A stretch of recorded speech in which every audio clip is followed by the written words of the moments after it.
룻기 1장 22절입니다. 구약성경 403페이지 말씀 같이 합독하며 말씀을 보겠습니다. 시작. 나오미가 모압 지방에서 그의 며느리 모압 여인 룻과 함께 돌아왔는데 그들이 보수 추수 시작할 때에 베들레헴에 이르렀더라. 아멘. 나오미가 모압 지방에서 그 며느리 모압 여인 룻과 함께 돌아왔는데 그들이 보리 추수 시작할 때에 베들레헴에 이르렀다. 보리 추수할 때, 오늘 보리 추수할 때라는 제목으로 말씀을 나누면서 은혜를 나누도록 하겠습니다. 이제 본격적으로 장마가 시작이 되어진 것 같습니다. 그리고 이제 7월달이 되면서 날씨도 조금 이렇게 무더워지기를 시작하는 것 같아요. 또 오늘 비가 와서 습도가 높고 또 바람이 안 불어가지고 더 많이 이렇게 좀 불쾌지수도 높아지는 것 같고 좀 그렇습니다. 우리 권사님, 우리 장로님들, 우리 권찰님, 집사님 한 분 한 분 이 여름을 건강 관리 잘 하셔서 특별히 또 코로나 주의하시면서 은혜 가운데 건강함으로 또 남은 한 해를 승리하는 우리 온교회가 될 수 있기를 바라요. 오늘은 맥주 감사 주일입니다. 맥주 감사 주일. 맥주 감사 주일은 보리를 추수하고 난 이후에 그것을 가지고 하나님 앞에 감사의 제사를 드리는 그런 맥주 절인데요. 현대는 농경 사회가 아닙니다. 대부분 도시화된 사회이고, 그리고 또 요즘에는 시골에서도 보리 농사를 잘 안 짓습니다. 제주도 가보니까 청보리가 있던데요. 시골에서도 제가 자랄 적만 해도 보리를 재배해서 추수했던 기억이 나거든요. 그런데 요즘에는 대한민국에서 보리를 잘 재배하지 않습니다. 그렇기 때문에 일각에서는 맥주 감사절이라는 것이 보리를 추수한 것을 기념으로 해서 감사절을 드리는 것인데, 굳이 우리가 보리 농사를 짓지도 않고, 그리고 또 대부분 도시의 상업 지역에 살고 있는 사람들, 그렇기 때문에 맥주 감사, 보리 추수한 것을 감사해야 되냐라는 의문들을 제기하는 사람들도 있습니다. 우리 성도들이 주일마다 한 달에 한 번씩 감사 제사를 드리고 또 감사 예물을 드리고 이렇게 하는데 굳이 맥주 감사제를 지내야 되냐라고 부정적으로 얘기하는 사람들도 있어요. 시대에 맞지 않다라고 이렇게 얘기하는 사람들도 있습니다. 그러나 시대와 문화가 변화됨에도 불구하고 우리 하나님이 맥주제를 기념해서 그날을 지키라라고 하나님이 명령하셨기 때문에 그 말씀에 순종하면서, 특별히 보리를 추수했다 안 했다 이런 의미들보다는 1월달부터 6월달까지 반년의 세월 동안 지켜주시고 함께 주신 그 하나님 은혜에 감사함으로 예배하는 우리 온교회가 될 수 있길 바라요. 6개월을 지내온 것이 하나님의 은혜입니다. 은혜. 코로나 한 명도 안 걸리고 6개월을 이렇게 무사히 잘 지내온 것이 하나님 은혜. 그래, 그 은혜를 베풀어 주신 하나님 은혜를 기억하고 감사하면서 함께 예배하는 온교회가 될 수 있기를 바라요. 자, 여호수아가 하나님께서 약속하신 가나안 땅으로 들어가죠. 가나안 땅으로 들어가는데 그들 앞에 제일 큰 장애물이 있는데 그것이 뭐냐면 요단강을 건너가야 돼요. 요단강을 건너가야 가나안 땅으로 들어갈 수 있습니다. 하나님께서 여호수아에게 너는 언약궤를 앞세우고 너희 자신들을 성결하라라고 말씀하시면서 제사장이면 언약궤를 맨 제사장들이 요단강에 발을 담그자 그 요단강이 마른 땅같이 되어졌거든요. 마른 땅같이. 그런데 놀라운 것은 헬몬산에서 눈이 녹아서요, 그 시대 그 여호수아가 요단강을 건널 그때가 성경을 보면 물이 가장 범람할 때입니다. 물의 양이 가장 많을 때가 그때거든요. 그런데 놀라운 것은 하나님은 요단강을 갈라주셨다는 사실이죠. 그런데 놀라운 것은 뭐냐면 요단강이 언제 갈라졌느냐, 여호수아 3장 15절에 보면 곡식 거두는 시기라고 말씀하거든요. 곡식 거두는 시기가 맥추절입니다. 맥추절. 그러니까 하나님께서 요단강을 마른 땅 되게 하시는 그 기적을 베푸셨는데 언제? 보리 추수할 때, 맥추절 때 하나님이 이스라엘 백성들에게 기적을 베풀어 주셨다는 사실이죠. 자, 오늘 본문에 보면 룻기의 말씀인데 한 가문이 회복되어지고 새롭게 되어지는 그런 말씀이 룻기의 말씀입니다. 그런데 이 본문에 한 가문이 기울어졌던 망했던 한 가문이 언제 회복이 되어지느냐? 그 때가 언제냐? 보리 추수할 때. 오늘 나오죠? 보리 추수 시작할 때, 그때부터 하나님의 기적이 이 한 나오미, 룻 이 가정에 하나님의 복이 임했다는 사실입니다. 룻기의 말씀은 사사시대 유다의 베들레헴의 한 가문의 이야기입니다. 사사시대의 특징은 뭐냐 하면 이스라엘의 왕이 없으므로 사람들이 각기 자기의 소견에 옳은 대로 행했던 시대가 사사시대입니다. 왕이 없어서 자기 마음대로 자기가 왕이 되어서 자기 마음대로 행했던 시대가 사사시대인데 영적 혼란기죠. 이 룻기란 여인이 이 룻기의 말씀이 사사시대 때 있었던 말씀인데 룻기의 처음 시작은 불행으로 시작합니다. 불행. 사사들이 1장 1절에 가보면 사사들이 치리하던 때에 그 땅에 뭐가 들었다? 흉년이 들었다. 그러니까 룻기의 출발은 흉년이에요. 흉년입니다. 흉년으로 시작하고 남편을 잃고 자식을 잃고 그리고 10년 동안 살면서 전 재산을 다 잃어요. 불행으로 시작하고 어둠으로 시작하는 것이 룻기의 말씀이거든요. 남편, 자식 모든 재산 다 탕진했습니다. 불행한 얘기로 시작하는 것이 룻기의 말씀이에요. 그래서 1장의 말씀을 잘 보면 어떤 단어들이 나오냐면 흉년, 죽음, 하나님 나를 치셨다, 나는 마음이 아프다, 소리내어 울다, 괴로워 말하다, 하나님이 나를 비어 돌아오게 하셨다, 나 괴롭다, 하나님 나를 징벌하셨다, 이런 단어들로 1장에 나와요. 1장에. 근데 4장에 가보면 하나님이 어떤 단어를 그들에게 주시냐 하면 기업 물을 자, 회복자, 복량자, 사랑하는 자, 나타, 추수, 풍성, 이런 단어들로 끝이 난다는 거예요. 흉년으로 시작했다가 잔치로 끝나는 것이 룻기의 말씀입니다. 죽음으로 시작했다가 생명으로 끝이 나는 것이 룻기의 말씀이에요. 룻기의 말씀. 슬픔으로 시작하여 해피엔딩으로 끝나는 말씀이 룻기의 말씀입니다. 그러면 언제 불행과 아픔과 슬픔이 끝이 나는가? 언제를 기점으로 행복하고 풍성하고 은혜와 축복이 나타나는가? 그것이 언제다? 보리 추수할 때입니다. 1장 22절 보리 추수할 그때부터 시작해서 하나님께서 보리 추수하는 그때를 기점으로, 그리고 맥추절을 기점으로 불행이 행복으로, 죽음이 생명으로, 괴로움이 웃음으로, 기쁨으로 바뀌어졌다는 사실이죠. 언제? 보리 추수할 때, 맥추절을 기념해서. 여호수아 말씀에는 추수할 맥추절을 기념으로 요단이 갈라지고 여리고가 무너지기 시작했고, 룻기의 말씀에서는 맥추절을 기점으로 해서 불행이 행복으로, 죽음이 생명으로, 울음이 웃음으로 바뀌는 역사가 일어났다는 사실입니다. 사랑하는 성도 여러분, 우리의 삶도 맥추절을 지키고 있는 7월 4일 이 주일을 기점으로 교회와 가정과 민족 가운데 불행이 끝이 나고, 울음이 눈물이 끝이 나고, 고통과 슬픔과 괴로움, 마라 같은 인생이 끝이 나고, 내가 생각하지 못했던 하나님의 기적과 축복이 여러분의 가정과 교회 가운데, 특히 우리 세임교회 가운데 나타나게 될 줄로 믿습니다. 하나님 반드시 그렇게 하실 것입니다.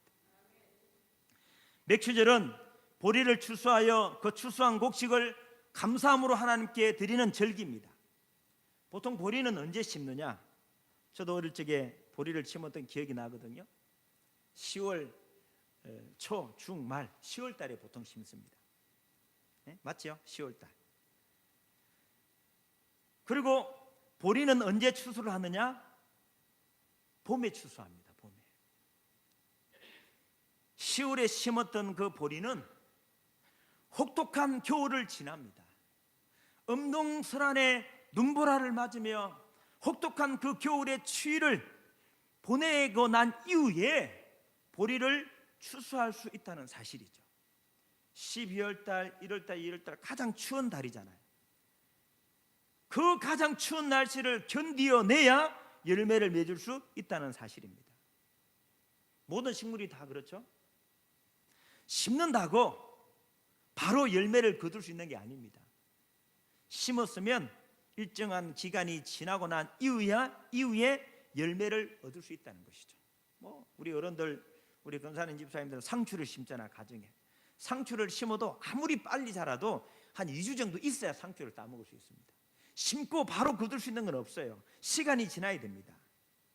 식물뿐만 아니라 사람도 마찬가지죠. 아이가 한 가정에 태어났으면 아이가 바로 걷고 뛰고 말하고 읽고 쓰고 돈 벌어오는 것 아니에요. 아이가 태어나서 잠만 자다가 똥만 싸다가 목을 가누고 손을 펴고 일어서고 걷고 뛰고 그러면서 아이가 점점 자라잖아요. 자라면서 애들이 얼마나 사고를 많이 칩니까? 우리 딸아들은 그래도 좀 낫지만 아들들은 얼마나 사고 많이 쳐요. 자전거 타고 가다가 발 부러지고. 누구 얘기하는 것 같으네요. 아이를 키우다 보면 그 아이가 배탈이 나기도 하고 때로는 친구랑 싸워서 학교에 불려가기도 하고 애가 자라면서 감기에 들기도 하고 그런 성장통을 다 겪으면서 건강한 아이로 자라간다는 것이죠. 자라가. 가끔 운전을 하다 보면 뒤에 초보 운전 글씨를 보게 됩니다. 초보 운전. 초보 운전이 면허증을 딴다 그래서 바로 베테랑 운전사처럼 잘할 수 있는 것 아니에요. 속도를 조금씩 올리고 끼어들기 힘들지만 해보고 신호 보는 것이 서툴지만 신호도 보고 이런 사고 날 위험도 겪으면서 특히 주차할 때 얼마나 힘듭니까? 진땀을 빼면서 그런 시간들을 다 겪고 난 이후에 베테랑 운전사가 되는 거예요. 그런 과정을 생략하고는 능숙한 운전자가 될 수 없다는 사실이죠. 여러분 교회도 마찬가지입니다. 한국의 대형 교회들 여의도 순복음교회, 사랑의 교회 이런 대형 교회들이 여러분 보세요. 그렇게 큰 대형 교회들도 지금 우리가 겪고 있는 이런 시절을 다 겪었습니다. 다 겪었어요. 그 대형 교회들도요. 교인이 없고 일꾼이 없고 헌금이 부족하고 그런 시간들을 다 겪는 거예요. 겪으면서 참고 인내하고 기다리고 기도하니 지금 세계적인 교회가 된 거잖아요. 성장하는 과정이 다 있다는 것이죠. 눈물로 기도하고 자신의 자리를 묵묵히 지킨 일꾼들이 거기에 있기 때문에 한국에서 세계에서 가장 부러워하는 교회로 성장하게 된 것입니다. 여러분 우리 세임교회가 지금 그런 시기를 지나고 있어요. 보세요. 룻기의 말씀이 처음에는 불행으로 시작했어. 불행으로. 흉년, 죽음, 괴로움, 고통으로 시작했다니까요. 그런데 하나님이 때가 되어지니까 하나님 바꾸어 주시잖아요. 여러분 룻기는 처음에 시작은 흉년과 죽음과 고통으로 시작되었지만 결국 웃음과 행복과 생명과 복으로 끝이 났습니다. 언제? 보리 추수를 시작할 그때. 오늘도 7월 4일 오늘 주일을 기점으로 해서 우리에게도 웃음, 생명, 축복 이런 하나님의 기적이 우리 교회와 여러분의 삶 가운데 있기를 축원합니다. 할렐루야. 그럼 어떻게 하면 맥추절에 하나님의 복을 받을 수 있냐? 오늘 세 가지만 말씀드리는데요. 첫 번째 1장 13절 한번 가보겠습니다. 1장 13절.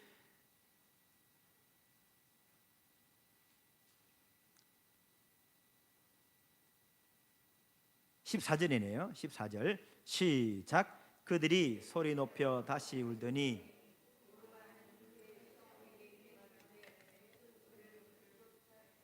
자, 두 며느리가 있는데 오르바와 룻입니다. 시어머니가 며느리에게 얘기하죠. 나 이제 고향으로 돌아간다. 나 망해서 돌아간다. 내가 고향으로 돌아가면 자식을 낳아서 그 애가 클 때까지 기다린들 너희들에게 소망이 있냐? 너희들 그러니 집으로 돌아가라. 그렇게 얘기해요. 그랬더니 오늘 성경을 보면 10절 가보세요. 10절. 나오미에게 이르되 아니나이다. 그러니까 돌아가라 그렇게 얘기하니까 나오미가 어머니와 함께 가겠습니다. 예? 뭐 그렇게 얘기하는 거죠. 그러니까 11절 나오미가 이르되 내 딸들아 돌아가라. 내 태중에 남편 될 아들이 아직 있느냐? 내가 시집가서 애를 낳는다고 해서 그 애들이 클 때까지 기다릴 수 없다. 그러니까 돌아가라. 12절 끝에 보세요. 오늘 밤에 남편을 두어 아들들을 낳는다 하더라도 13절 너희가 어찌 그들이 자라기까지 기다리겠느냐? 돌아가라. 13절 끝에 보세요. 하나님이 나를 치셨으므로 나는 너희로 말미암아 더욱 마음이 아프다. 돌아가라. 고향으로 돌아가라. 그 14절 그들이 소리 높여 다시 울더니 어머니 울더니 큰 며느리 오르바는 어머님 사요나라, 어머님 돌아가겠습니다 입 맞추고 돌아갔어요. 근데 룻은 어떻게 합니까? 룻은 그를 붙쫓았더라. 예, 보세요. 룻은 어머니를 붙잡았어요. 붙들었습니다. 그러니까 또 15절 가보세요. 나오미가 또 이야기합니다. 네 동서도 돌아갔다. 형님 돌아갔으니까 너도 가라. 16절 룻이 이르되 내가 내게 어머니를 떠나며 어머니를 따르지 말라고 돌아가라. 강건하지 마소서. 어머니 가는 곳에 나도 가고 어머님의 백성이 내 백성이고 어머님의 하나님이 내 하나님입니다. 어머님이 묻히는 곳에 나도 거기 묻힐 것입니다. 이런 얘기 막 하죠. 16절 17절 그죠? 룻이란 여인은 어머니를 끝까지 붙쫓았습니다. 이 붙였다라는 이 말씀이 히브리어로 다바크라는 말인데요, 바짝 붙다 그 말입니다. 바짝 붙다.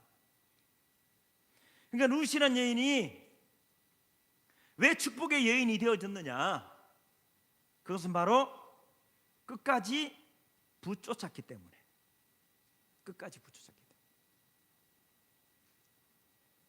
끝까지 붙쫓으니까 하나님이 보리 추수할 그때에 맥추절 그때를 기념으로 해서 하나님이 그의 가정을 회복시켜 주셨다는 사실입니다. 끝까지 붙죠.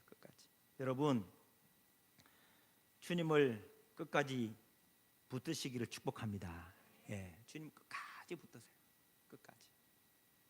생계를 잡고 뒤돌아보는 자는 하나님 나라에 합당치 않아요. 성경에 보면 믿음에 파손된 사람들도 나옵니다. 예수 잘 믿다가 시험 들어서 교회 안다고 예수 부인하고 하나님 부인하는 사람들 많아요. 시험에 빠져가지고. 그러나 여러분, 제일 문제는 우리 세임교회 한 분 한 분은 끝까지 주님을 붙여야 됩니다. 주님을 끝까지. 그리고 여러분, 교회를 끝까지 붙드세요. 교회를, 주의 종을 끝까지 붙드세요. 예, 끝까지 믿고 순종하고 붙들주면 하나님의 회복의 역사가 반드시 일어난다는 사실입니다. 예? 우리가 잘 아는 말씀이잖아요. 갈라디아 6장 7절 사람이 무엇으로 심든지 그대로 거둔다. 하나님은 심은 대로 거두게 하십니다. 사명을 가지고 기도하면서 붙여주면 하나님 반드시 거두게 하십니다. 우리가 선을 행하되 낙심하지 말지니 포기하지 아니하면 때가 이름에 거두리라.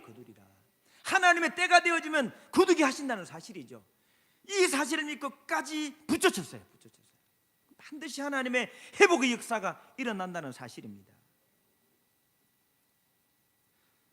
저도 이제 우리가 이곳에서 예배한 지가 12월 달부터 했으니까 한 7개월 정도 됐습니다. 시간이 참 빠르죠. 우리 권사님 장로님들이 7개월을 구리에서 안산에서 여기까지 왔다 갔다 하면서 1시간씩 걸려서 기름도 많이 드는데 좀 기름값이 얼마나 비싼지 시간도 차 막히지. 또 교회 오다가 또 뒤에서 박아가지고 그나마 뒤에서 박아 다행이지. 내가 박아서 물어줘야 되는데 박혀서 다행이지. 저도 이곳에서 예배를 드리면서 그래도 저도 보수적인 교단에서 제가 신학 교육을 하고 안수를 받은 목사 아닙니까? 그래서 새벽 예배나 수 예배, 철야 예배 이런 생명같이 지켜야 된다 이렇게 교육받으면서 자란 목사인데 여기 뭐 코로나 때문에 그런 영향도 있겠지만 수 예배도 힘들고 철야 예배도 힘들고 새벽 예배도 처음에는 이게 제가 5시에 와서 새벽 예배 혼자 이게 드렸어요. 근데 혼자 드렸는데 또 이제 주차 바리게이트가 생기면서 차단기가 생기면서 또 차 가지고 왔다가 또 번호 입력해야 되고 또 복잡하고 그러잖아요. 그래서 한두 번 안 나오다 보니까 새벽 예배도 잘 안 나오고 가끔씩 이제 제가 좀 좋아하는 목사님 교회 동영상 보면서 제가 새벽 예배를 드리고 있는데 참 예배를 못 드니까 힘들어 목사가. 그래도 많지 않은 교인이지만 그런 말씀 보고 기도하고 목사 그럴 때는 힘이 나는데 한두 번씩 예배를 처음엔 편하고 좋더라고. 편하고 새벽 예배 안 드리니까 좋고 수예배 안 드리니까 좋고 할렐루야 감사 땡큐 할렐루야 하나님 6년 동안 열심히 하다 보니 휴가를 주셔서 감사합니다. 그래서 계속 시간이 가다 보니까 내가 목사 맞나 이러면서 이런 마음이 드는 거예요. 교회가 이래도 되나. 그래가지고 제가 어떻게 했냐면 하나님의 기도하기를 그럼 내가 수요 예배를 가정에서 드려야 되겠다. 그래서 제가 지난주부터 우리 가정 예배에서 수요 예배를 드립니다. 철야 예배는 어떻게 할까? 하나님 주시는 감동이 요즘엔 기도원에서 잠 못 자게 합니다. 제가 한번 그 대평교회 있을 때 갈멜산 기도원에 갔더니 집회 끝마치고 다 쫓아보내요. 그러니까 사람들이 그 간악산 그 밑에 가서 다 기도하는 사람이 다 주무시는 거예요. 지금 기도원에서 사람 못 자게 합니다. 못 자게. 그래서 제가 지혜를 낸 것이 그러면 이제 코로나가 거의 끝이 나고 하면 내가 혼자라도 오살리 기도원에 가야 되겠다. 그러니까 철야의 기도를 드려야 되겠다. 그런 마음을 먹고 있어요. 응? 여러분 끝까지 붙드시면 하나님이 회복시켜 주십니다. 포기하지 않으면 내가 사명을 포기하지 않고 교회를 포기하지 않고 주의 종을 포기하지 않으면 교회를 포기하지 않으면 하나님의 복이 반드시 임한다는 사실이죠. 여기 보세요. 룻기 오르바는 포기하면서 엄마 안녕히 계세요 입 맞추고 울고 떠났어요. 그걸로 끝입니다. 룻이라는 여인은 엄마 아무것도 없어. 고향에 간다고 오늘 성경 2장에 가보면 룻이 고향에 와서 뭐 합니까? 이삭을 줘. 이삭을 좀 이따 제가 얘기하겠지만 5월 달에 우리 김목산 집사님은 효녀가 돼가지고 여름에 이제 한참 바쁜 농번기에 시골에 가서 한 보름 2-3주 한 달 가까이 시골에서 고사리도 끊어주고 뭐 시골 일을 막 해줬어요. 저도 시골에 가서 고사리 끊어봤는데요 허리가 부러집니다. 얼마나 힘든지 몰라요. 땀도 나고요. 미쳐. 집사님 맞지요? 네, 정말 힘듭니다.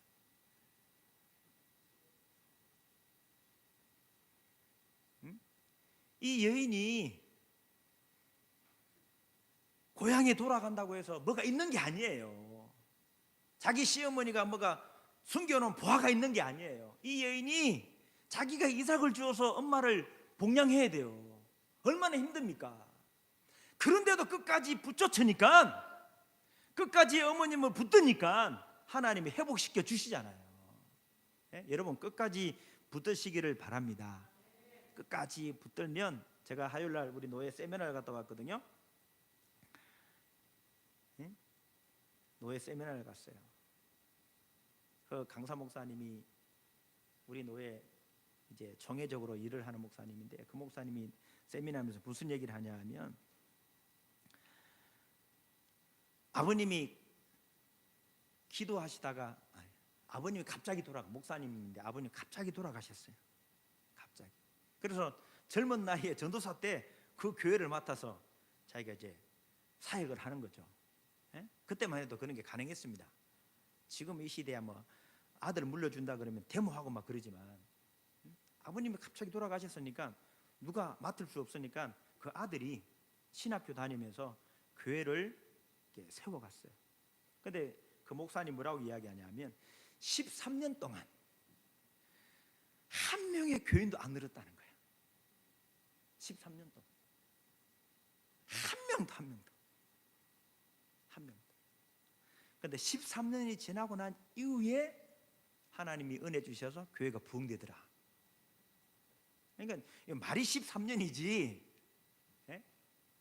말이 13년이지.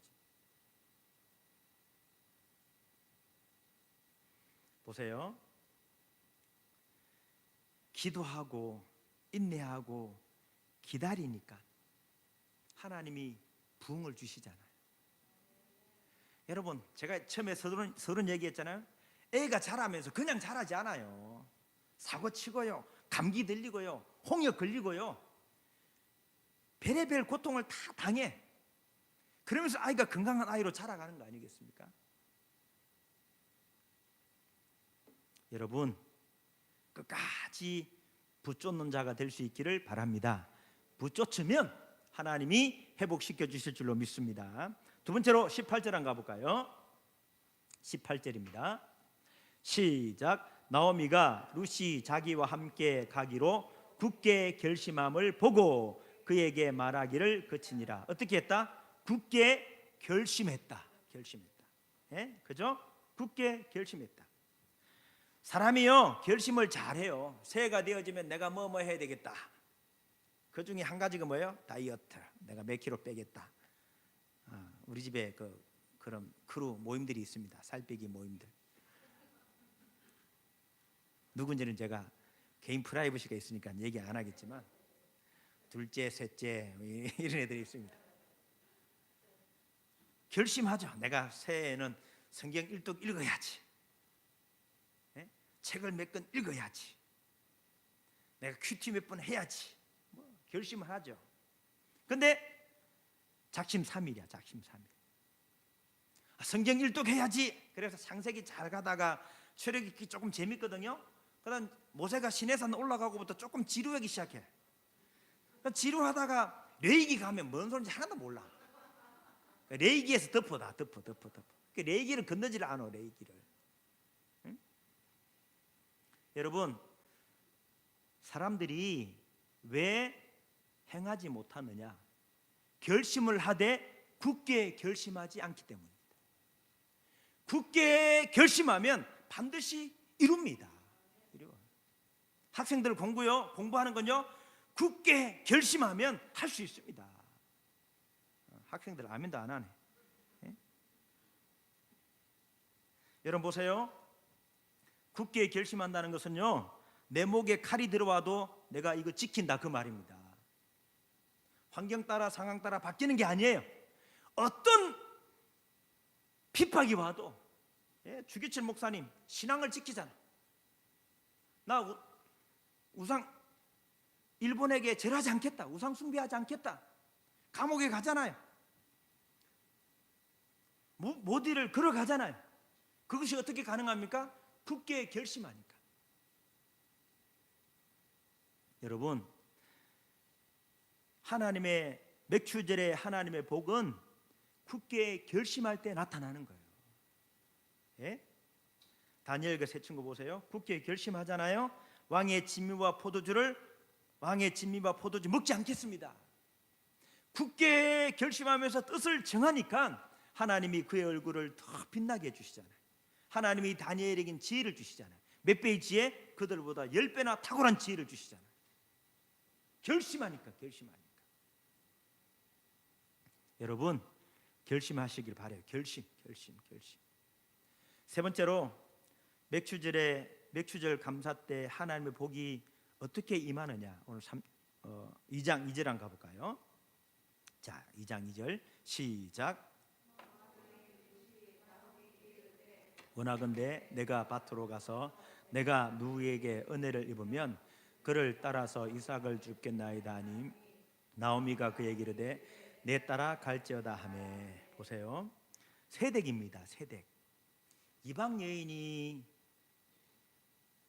지금 이방 나라에 왔어요. 남의 나라에 왔습니다. 그 여인이 이삭을 주어요. 우리는 뭐 루키 그 이삭 줍는 여인 그림을 보면서 해가 지면서 엄청 이렇게 뭐 고풍 있고 우아해 보이잖아요. 막상 해보시오. 입에서 단내 나지. 응? 시골 가서 고사리 하나만 끊어도 허리가 부러질 것 같은데, 아마 우리 누나 집사님이 시골에 가서 일을 도와줬지만 도와줬는지 몰라요. 더 일을 더 사고를 치고 온지도 몰라. 엄마 아빠가 얘기를 안 해서 그렇지. 에? 저도 한번 허리가 끊어져. 허리가 얼마나 힘든지 몰라요. 너무 힘들어. 나중에는 기어가. 맞죠? 안 기어가. 일 열심히 안 했네 보니까. 나중에 너무 힘들어가지고 기어가요. 허리가 너무 아파가지고. 에? 우리 누나 집사님이 시골 또 지난 주인가 갔다 왔거든요. 엄마 뭐 다리가 아프다 그래가지고 병원에 모시고 가서 뭐 이렇게 때문에 갔다 왔는데 마늘 혼자 까고 있다고. 마늘 나랑 같이 딸 사람 없어 이러면서 카톡 올렸더라고요. 응? 카톡 올렸어요. 그 마늘을 누가 심었냐? 우리 식구들이 심었거든요. 성경이하고 심었어요. 근데 작년에는 많이 심었는데, 재작년이죠. 작년에는 어머니 아버지가 미리 일을 좀 많이 반 정도 해놔가지고 그 전에보다 조금 덜 했는데, 어쨌든 우리 식구들이 가서 마늘을 심었어요. 마늘을 심으면요 허리가 부러집니다. 얼마나 힘든지 몰라요. 그 야가 빠진 둘째는 자기는 차 타고 음료수 사러 가고 아이스크림 사러 가고, 둘째는 안 하고 야가 가지고 저기. 성경에는 찬미하고 성경에는 애가 그냥 무조건 하라 그러니까 하는 거야 그냥. 보세요. 얼마나 힘든지 몰라요. 이 여인이 루시란 이 여인이 이방 땅에서 이삭을 줍습니다. 하루 종일. 그 뜨거운 태양 밑에서 하루 종일. 얼마나 힘들었겠습니까? 그러니까 하나님의 축복은 수고의 땀을 흘려야지 하나님 축복이 임한다는 사실이죠. 예? 보세요. 수고의 땀을 흘리되 세상 사람들도 수고의 땀을 흘려. 어쩌면 세상 사람들이 우리보다 더 땀 흘려 일하는 사람들도 있을 수 있어요. 그런데 예수 믿는 사람들은 어떤 달라야 되는데, 그것이 뭐냐 하면 오늘 성경 2절을 잘 보면 누구에게 무엇을 입으면 은혜를 입으면 이라고 이야기합니다. 수고의 땀을 흘리되 어떤 마음을 가지고 수고의 땀을 흘려야 되냐 하면, 하나님이 은혜해 주시면 하나님의 은혜 입기를 원하는 마음으로 수고의 땀을 흘려야 되는 줄로 믿습니다. 예. 보세요. 오늘도 아침에 일어나 제일 먼저 하나님이 오늘도 우리에게 은혜를 베풀어 주실 것이다, 그런 기대하는 마음으로 하루를 시작하세요. 하나님이 은혜를 베풀어 주실 것이다, 이것을 믿고 기도하면서 수고의 땀을 흘려야 됩니다. 은혜 베풀어 주실 것을 믿고 기대하면서 나아가면 하나님 반드시 은혜를 베풀어 주시는 줄로 믿습니다. 보세요. 은혜 입기를 기대하면서, 은혜 입기를 기도하면서, 은혜 입기를 기다리면 하나님의 기적이 나타난다는 사실이죠. 기대하고 기도하고 기다리니까 기적이 나타나는 거예요. 무엇을? 은혜 입기를 기대하고, 은혜 입기를 기도하고, 은혜 입기를 기다리니까 하나님 은혜의 기적이 나타났잖아요.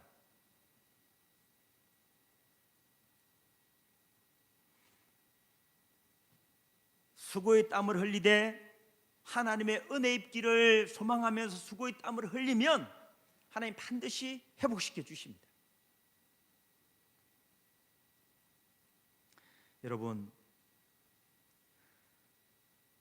예수 믿는 사람들은요, 세상을 살 때 그냥 땀 흘리는 게 아니에요. 하나님의 은혜를 기대하면서, 하나님의 은혜를 기도하면서, 하나님의 은혜를 기다리면서. 멋있지 않아요? 기대하고 기도하고 기다리면 기적이 나타난다.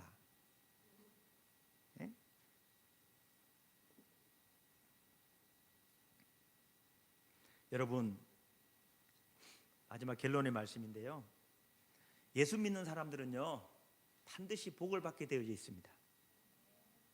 아유, 목사님 무슨 복을 받아요? 우리 망했잖아요. 우리 아무것도 없이 왔잖아요. 빚 가지고 왔잖아요. 그렇게 생각될 수도 있어요. 예수 믿는 사람들이 당장은 복이 나타나지 않아. 근데 보세요, 99번까지 긴긴 고통의 어두운 밤을 보냈을지라도 하나님을 믿는 사람은 100번째 하나님 복이 임합니다. 99번 고통이야. 기대했는데 기대가 또 허물어져. 99번 고통을 당할지라도 하나님을 믿는 사람은 하나님 100번째 복을 주신다니까요. 세상 사람은 99번까지 잘 돼. 세상 사람들은요 99번이 잘 되는 것 같지만 마지막 100번째부터 망하기 시작한다니까요. 안 믿네. 예수 믿는 사람은 안 되는 것 같지만 되게 하시고, 내가 이번 수요일날 그랬어요. 난 너네들한테 물려줄 거, 엄마 아빠도, 엄마 할아버지 할머니한테 물려받은 거 없다. 엄마 아빠도 너네들한테 물려줄 거 없다. 그러나 하나님 말씀대로 살아가면 하나님 반드시 너에게 복을 주실 것이다. 그걸 제가 설교했어요. 절대 엄마 아빠 기대하지 마라. 그러나 기도해주고 말씀대로 살아라고 내가 얘기는 한다. 그럼 하나님이 반드시 복을 주실 것이다. 그거 믿으라. 제가 그거 얘기했어요.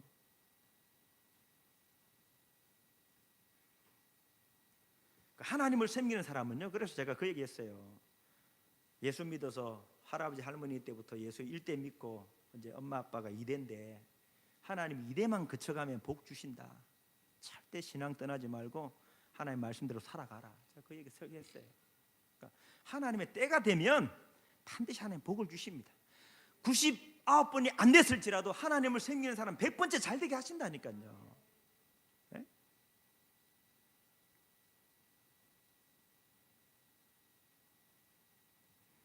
세상 사람은 99번이 잘 되는 것 같아.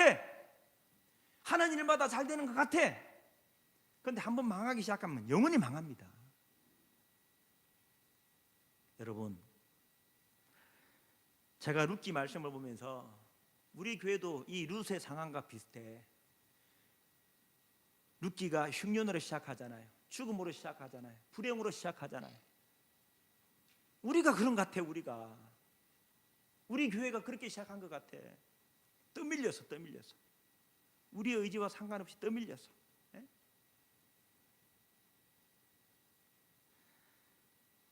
불행으로 폐암으로 어쩔 수 없이 떠밀려서 여기까지 왔잖아요. 그러나 보세요, 확신하는 것은 오늘을 기점으로 맥주 보리 추수 시작할 때를 기점으로 해서 맥주절을 기념하는, 맥주절을 지키며 예배하는 오늘을 기점으로 하나님 우리에게 복 주실 줄로 믿습니다. 저는 확신합니다. 은혜를 기대합니다. 은혜를. 하나님이 어떻게 역사하실지 모르잖아요. 하나님이 우리에게 어떤 기적을 베풀어 주실지 모르잖아요. 그 하나님의 역사를 기대하고 기도하면서 기다리는 거예요. 그럼 하나님 반드시 우리에게 기적을 베풀어 주실 줄로 믿습니다. 여러분 끝까지 붙잡으세요. 여러분 굳게 결심하세요. 그리고 하나님 은혜를 기대하고 기도하고 기다리면 반드시 하나님의 복이 임하는 줄로 믿습니다. 오늘을 기점으로, 할렐루야, 오늘을 기점으로 이 복을 누리고 살아가는 우리 온 교회가 될 수 있기를 주님의 이름으로 축복합니다. 우리 찬송가 191장 우리 내가 매일 기쁘게 찬송하면서 찬송 한 장 하고요, 잠시 기도하는 시간을 가지겠습니다.